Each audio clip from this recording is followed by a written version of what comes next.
We are here because we know the outcomes in our lives are within our control. That taking absolute ownership of how we eat, sleep, train, think, and connect with each other is how we'll optimize our health and happiness. That chasing excellence is how we grab hold of what is possible. Our mission is to live on the run, always chasing, never stopping. Hello and welcome back to another episode of Chasing Excellence. Ben, we have a special guest today, and I think next week as well. Colin O'Brady is here. Colin, how are you? I'm great. Great to be here with you guys. Thank you. Thank you for being here, Colin. Colin is a 10-time world record-breaking explorer. He's the author of the best-selling book, The Impossible First, and his new book is called The 12-Hour Walk. Invest one day, conquer your mind, and unlock your best life. Again, thank you for being here, Colin. I'm excited to chat with you. You sent us a copy of this book a little while ago. Ben and I have had a chance to do what the book says, and so I'm excited to talk to you about our experience and why this book and why this particular prescription.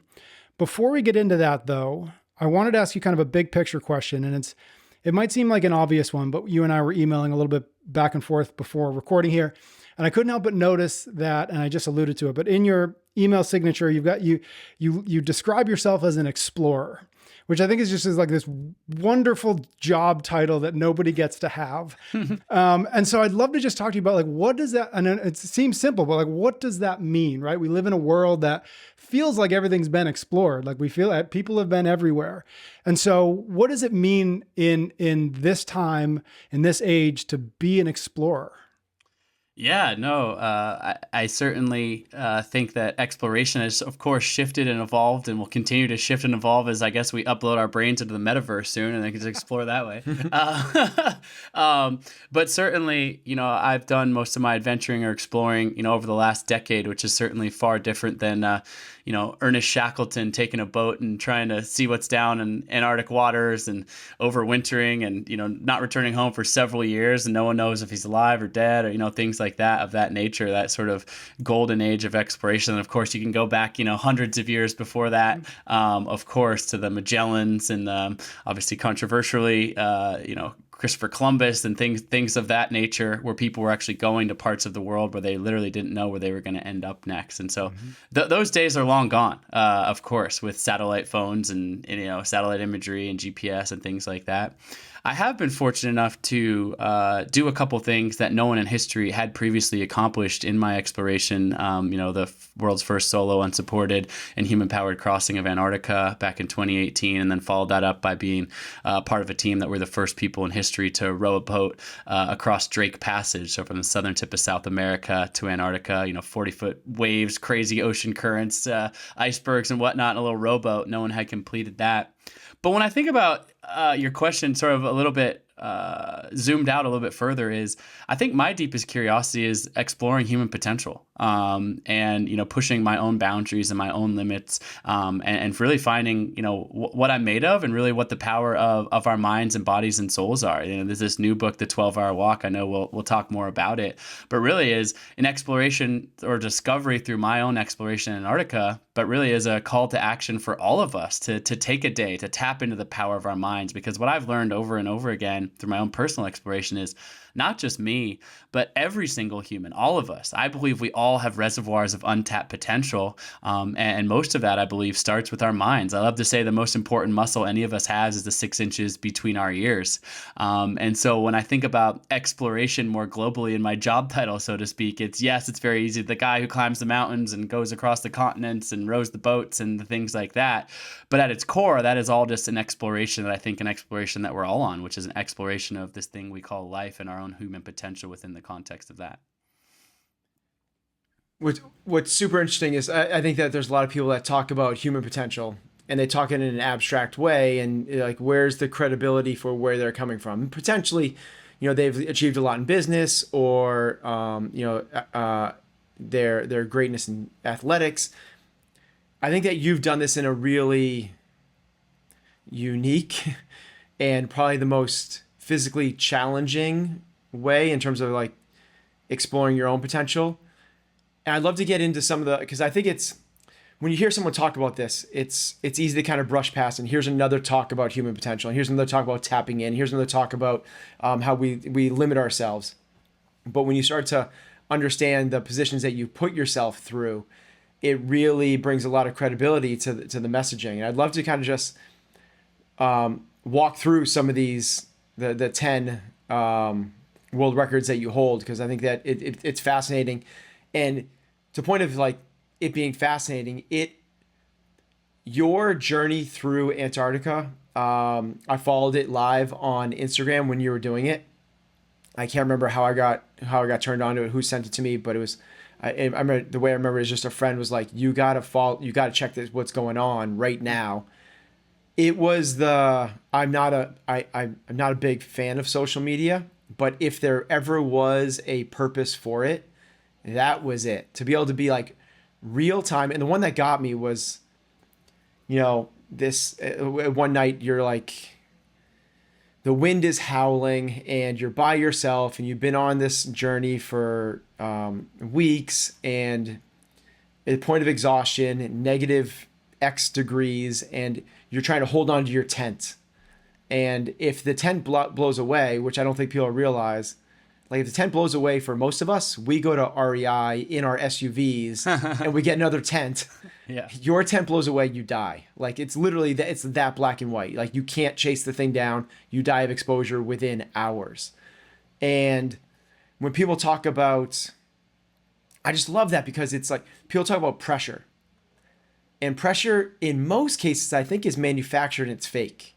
In most situations, the anxiety that most people have is just social pressures, but it's not life or death. And you've been at that moment. And I wonder if you could just bring us through. Well, let's start with that. Let's start with the Antarctica thing, because I think that's certainly the thing that brought you to the fame that you have now. Phenomenal book with The Impossible First. And if anybody hasn't, I recommend going back, and if you still have it on there, Colin, I don't know if you do, but go back and follow through those days where you're posting one day, which I'm sure it was actually probably Jenna, right? Jenna's your wife? Yeah. So was she actually posting? Yeah. So the way that we did it was I had this really kind of rudimentary sat phone Iridium Go that can just basically send some text-based stuff and a really, really low-res image. It would take forever to upload it.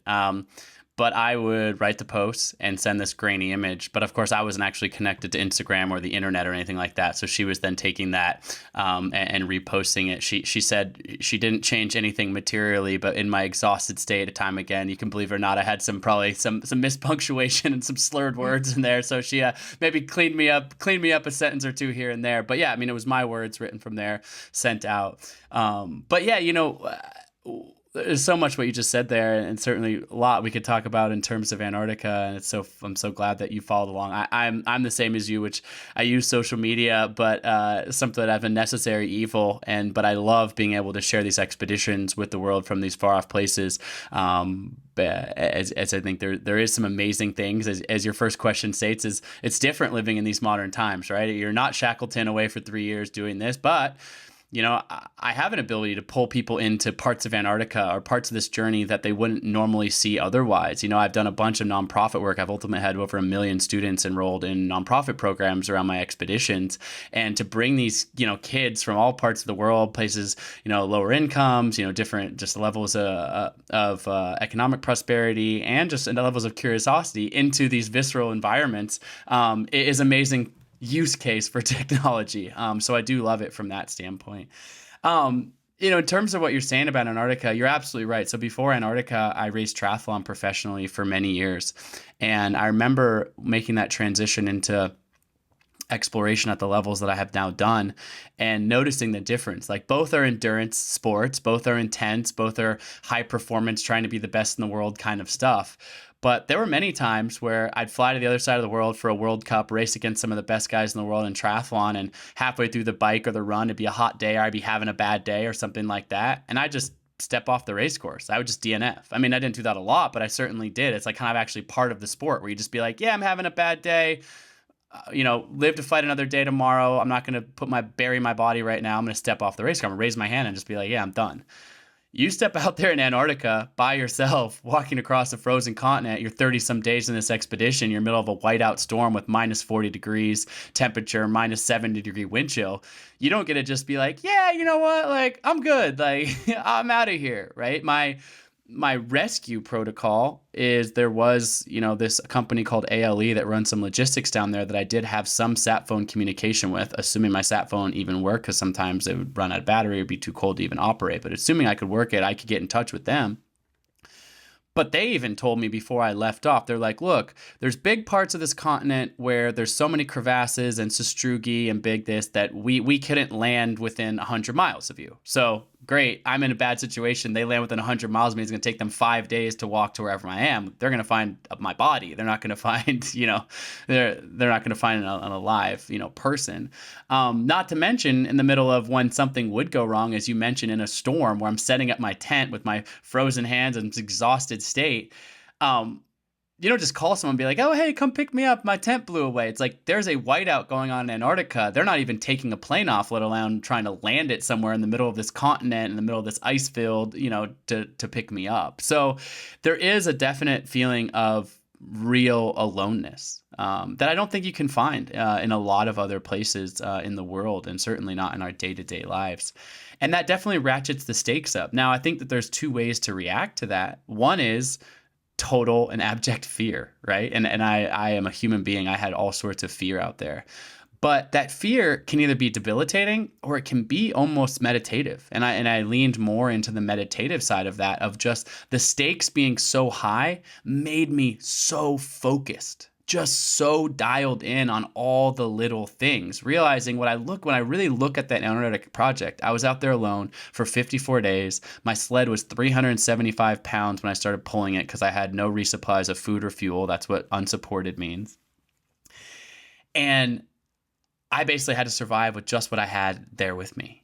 And what I realized after a day or two out there, Ethan, I was like, oh, success in this looks like consistently being able to execute 1,000+ tasks every single day. From the second I wake up, I light my stove, I put snow in the pot, I melt it into water, I put my right foot on, I put my left boot on, I zip this up, I take my tent down, I put it into my sled, and on and on and on. Then I pull my sled, then I take the sled, and I get the food in, I get hydrated. Then I set my tent up at the end of the day, but I make sure each knot is tied perfectly so it doesn't blow away.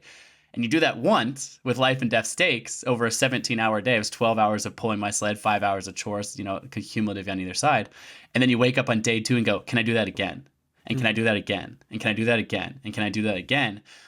Day-to-day life allows us to make a few mistakes. You write an email that's got a few, spelling errors in it, or, you walk out your front door and you turn right instead of you turn left and you get lost, driving to work or to an appointment or something like that. The stakes aren't that big of a deal. But in this Antarctica context, every little thing like that had huge stakes associated with them. But I also think those stakes allowed me to tap into flow, allowed me to just be hyper focused in this meditative state, because I could not to survive, allow my brain to be distracted by all the sort of extra things that we are normally distracted by, myself included, in our day-to-day lives. So what'd you do for, so it's cool listening to and hearing about your physical training, which your trainer's wacky, and I totally relate to him. I loved it. But he would have you like put your hands, do workouts, but then put your hands in ice buckets and then tie knots with frozen, which, man, talk about sport specific prep, like well done. But how do you train for, is it just the other expeditions you've done that allowed you to train for the mental aspect and the solitude? No, I think it's more than that. And, it's been a few years since my Antarctica crossing, and I've done some other big expeditions since then. But certainly up to that point in my life, I remember finishing the Antarctic crossing. I actually finished on December 26th, the day after Christmas, 2018. And I wrote about this a little bit in The Impossible First once I, wrote a full memoir about this crossing. But I also wrote in my journal every single day. And on the day that I finished, so it's kind of the most raw. This is not this me sharing for myself in my tent, still on the ice, like the most like in the moment reflection. Obviously, it's taken me months and years to integrate the totality of the full experience. I wrote to myself, I was 33 years old at the time. I wrote, this feels like my Mona Lisa. This feels like my masterpiece, at least up to this point in my life.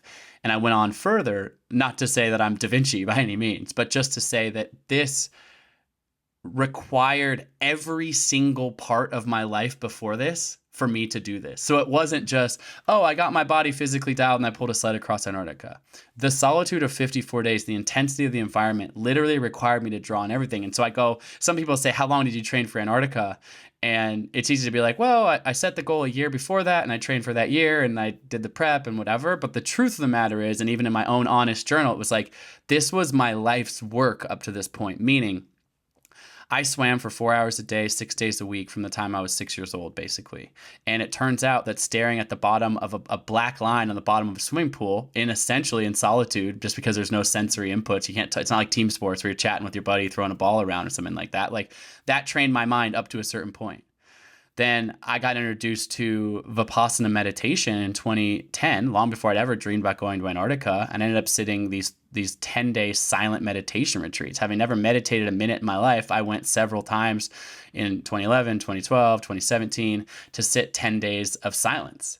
I didn't know in that moment that I was training, basically training to be alone in silence, but there's no way I could have taken on 54 days of solitude and intensity like that had I not done that. And I can go on and on and on about, different lessons of being burned in this fire, different lessons I learned. Basically, I, at some point over those 54 days, drew on every single lesson, every ounce of strength, every learning that I possibly had to just barely on my last bite of food, get to the other side of Antarctica. And said more simply, if I hadn't had any of the experiences in my life of those 33 years beforehand, I would have fallen short of reaching the other side. Have you ever seen the show Alone? Yeah, I love that show. I just finished the newest one, at least the newest one on Netflix. I haven't watched it on History where it actually is, I guess, but I've watched it when they replay them on So I've Netflix. only seen a couple episodes. My father-in-law loves it, and he's like, you got to watch it. I've tried to watch a couple episodes of it. I'm not a TV guy, but I'm trying to get... But the thing I find fascinating, and he's kind of given me this because I haven't watched long enough, he's like, these guys are amazing, and they create these amazing structures. So for people that are haven't seen it, people go dropped in the woods alone, punchline, and they essentially have to survive by themselves. And what ends up happening is the people that have the skills, a lot of them actually end up tapping out, not because of injury or lack of food or shelter. It's literally because of the solitude and that they are lonely.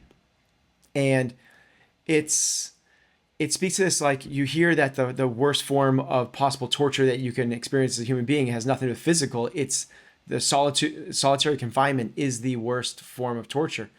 And for anybody that, particularly now in society, like that seems, I don't know, it sounds kind of cool to me to be alone.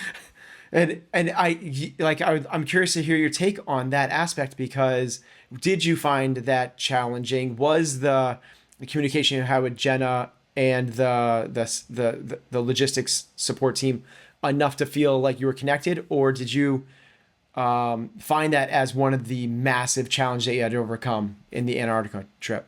Look, that TV show does a great job. You explained it perfectly well, which is people tap out because they're just like, I can't be out here alone anymore. As humans, we are social creatures in general, right? Like the fabric of our DNA is to be in groups and tribes, communities.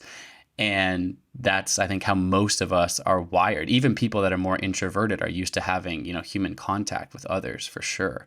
And that extends, even further. Solitary confinement in prison, that is solitude. But there's all sorts of stories of guys trying to get in fights with prison guards after being in solitary confinement because they actually want the physical touch of another human being, even if it's in an intense fight or whatever, right? So yes, as humans we are programmed for that. Interestingly enough, for me, yes, that was a massive challenge, and certainly the couple minutes of a crackly sat phone communication with my wife was not enough to make me feel connected to her.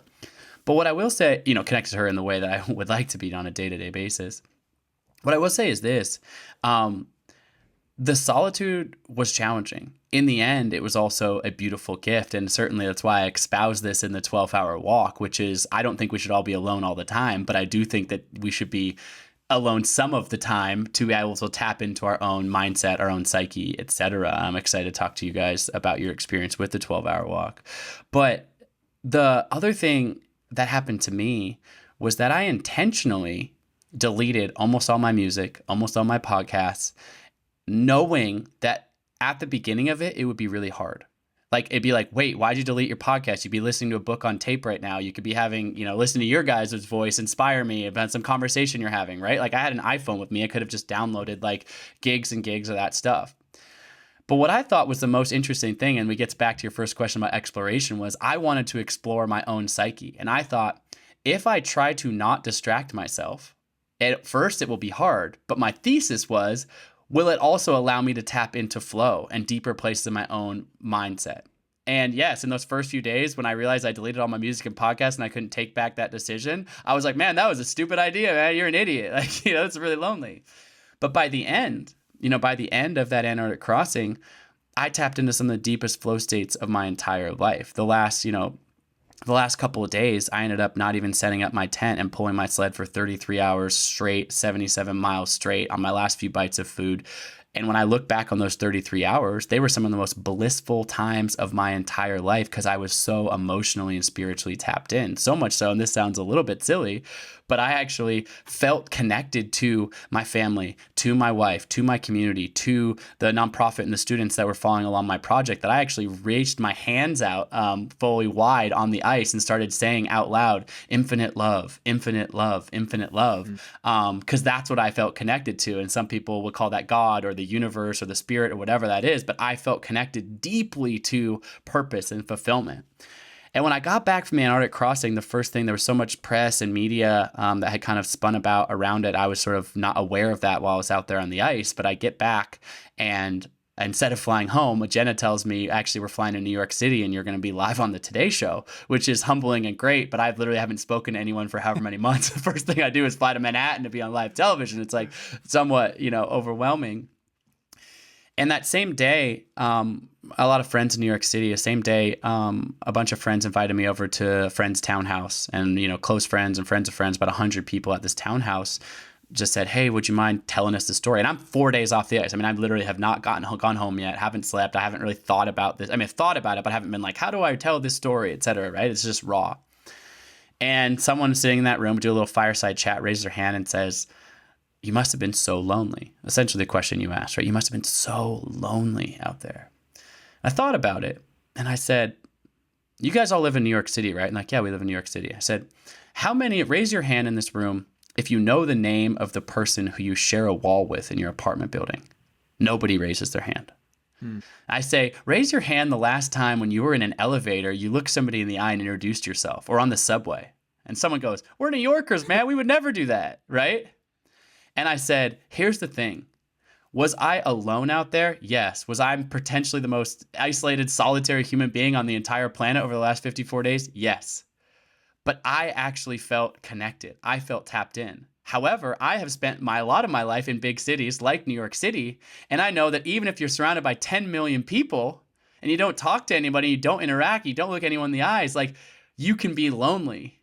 And so I think there's a difference between, at least from my experience, a difference between being physically alone and being surrounded by 10 million people in New York City and being lonely. And that is something to, I think, you alluded to it earlier, technology and modern society and things like that can drive us to be surrounded by others, yet actually feeling alone. Whereas it turns out you can go to the bottom of the world by yourself and feel entirely connected to humanity at whole. And so that was an interesting insight from the experience for sure, as it relates to loneliness. Have you ever had that level of connection in other aspects of your life, whether it's another adventure or another moment? Yeah, I think that I have found that moment, it's different but similar. I think that was just the deep, deep, deep cut. And it's such a beautiful, it kind of sits on an island as its own, really special experience. But I have certainly found that on a meditation pillow. I've certainly found that dancing ecstatically with a room full of people. I love to dance, right? Like great music, dance, just like moving my body, just happy, blissfully, peaceful oneness. I found that in other expeditions for sure, in special moments, outdoors. Not necessarily always the moment I broke the world record, the moment that I reached the summit, but just in surrounded by natural beauty, doing what I love with high consequence, etc. In these moments in between. And so, yeah, I mean, I fundamentally believe that feeling, that connectionness, that oneness, and that's certainly what I talk about in the 12-hour walk. I do believe that as humans, we all have this ability to tap into that. And the 12-hour walk is born from an idea of like, oh, it turns out you don't have to go all the way to Antarctica to feel this. It's that we are so distracted, and I'm as guilty as charged of this. I have my phone in my hand. I use social media. I'm getting these dopamine hits. I've got emails. I've got calls. I got to be on this podcast. I'm guilty of this as well. And I'm not trying to say, the actual answer is be a hermit, move to the Himalayas, sit in a cave and whatever. Like, no, I want to be a part of modern society. But I do think there is a time and a place to set that aside for a second and remember, oh, I have this power within me. It's not, we're chasing so much external gratification, things, goods, experiences, etc. And that oneness, that really tapped in level, more often than not, can be found truly from within by just turning the phone off, walking out your front door, putting your phone in airplane mode, in this case, going for a walk by yourself for 12 hours. But there's other ways to tap into that. And they're more often than not really simple and really accessible and pretty much free and all the things. You don't have to fly to the other side of the world and buy the thing and go to the thing and, whatever. You can actually just be with yourself. And it's funny how that being with ourselves in that silence, even just for a day or a half a day, like the 12-hour walk talks about, can be one of the scariest things for anyone. People are like, oh, I'd rather fly to a country where I don't speak a language and go to this and then have this experience or whatever. Like, that's outside of my comfort zone. But like, whoa, spend a day by myself. Like, that's a scary thought for a lot of people, but it's powerful for that reason. Yeah, connectedness is a big thing that we talk a lot about. Tell them I'll call them back later. Sorry about that. So I'm excited. I'm curious to dig in on this a little bit. In the way you said, it's like accessible to everyone. It's free. You don't have to go to do some crazy thing. And you mentioned that the practice that you've done with silent retreats and a type of meditation. Can you tell me the type of meditation? Vipassana, Vipassana. What can you tell us a little bit about that? Yeah, so Vipassana meditation is, a long-standing Buddhist meditation practice. It's non-secular, so it's available to anyone. It's not like some dogmatic thing. It's literally observing your breath in stillness and silence. It's been taught in India and that part of the Central Asia for thousands of years, and brought to the West over the last 50 or so years. There's lots of different forms of it, but the form I was taught was this 10-day silent meditation retreat. It's sort of the jumping off point to that. Completely free to go. There's 250 centers around the world. You can Google it, Vipassana, and you find all these centers completely, like I said, completely free to go. It's a really simple practice, as are most of these things. It's like, wait, what are you going to do? You're going to sit there in silence and meditate all day? And there's a little more to it than that. It's broken up in these hour-long chunks or whatever. But basically, 12 hours a day for 10 days in a row, you meditate. And the main instruction is sit there on your meditation pillow and observe your breath and observe the sensations of your body objectively. If something feels good, don't try to crave it. If your back gets tired, don't start to have an aversion to that, and realize that our minds are capable of actually choosing how we react to things. And the teaching goes deep into self-awareness, essentially, through a visceral experience, somatic experience. But moreover, it goes into the ability of realizing, and I love to say, like, life's hard, man. Like, life is going to be hard. Like, I don't care who you are, if you're rich, if you're surrounded by love, if all these things, like, you go through an entire life, you are going to experience some tougher moments as well as high highs. And we get to choose in those moments how we react to those things. I'm fond of saying, pain is mandatory, but suffering is optional.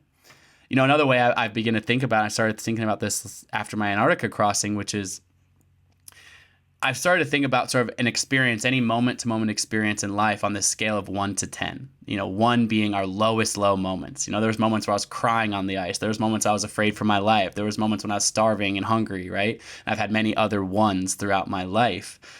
And the 10s are the high highs. The 10s are crossing Antarctica, getting to the other side. I did it, take it away from the ice example. It's the birth of your first child. It's falling in love. It's skiing deep powder with your best friend on the most epic mountain, whatever it is that just lights you up. I got a thumbs up on the deep powder. I love it. We know what 10s are. When we experience 10s, our brain immediately goes to, I want more 10s. I want to experience more 10s. 10s are amazing. I want more 10s. Sure, so do I.